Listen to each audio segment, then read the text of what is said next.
ఈరోజు స్పెషల్ వచ్చేసి ఎంతో టేస్టీ అయిన బ్రెడ్ కస్టర్డ్. దానికోసం 5 బ్రెడ్స్ తీసుకొని ఇలా ఒక్కొక్క బ్రెడ్ని 4 సైడ్స్ కట్ చేసుకున్న తర్వాత ఆ బ్రెడ్ని మళ్ళీ 4 స్క్వేర్ షేప్స్లో కట్ చేసుకోవాలి. ఇలా ఎలా అయిందో చెప్తాను. డీటెయిల్ వీడియో కోసం ఎండ్ వరకు చూడండి.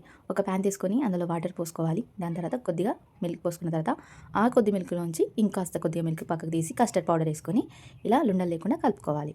ఇప్పుడు మరుగుతున్న పాలలో కస్టర్డ్ పౌడర్ని వేసుకొని కలుపుకొని 2 కప్స్ ఆఫ్ షుగర్ వేసుకోవాలి. తర్వాత ఒకసారి కలుపుకొని స్టవ్ ఆఫ్ చేసుకొని పక్కన పెట్టుకోవాలి.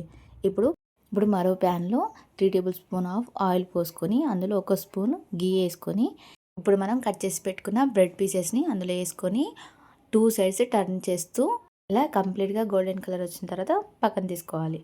ఇప్పుడు ఒక 4 బ్రెడ్ పీసెస్ని ఒక లేయర్గా పెట్టుకొని కస్టర్డ్ పౌడర్ దానిపై నుంచి వేసుకోవాలి. కండెన్స్ మిల్క్ అని దొరుకుతుంది కదా మార్కెట్లో, ఇది కంప్లీట్లీ ఆప్షన్ అండి.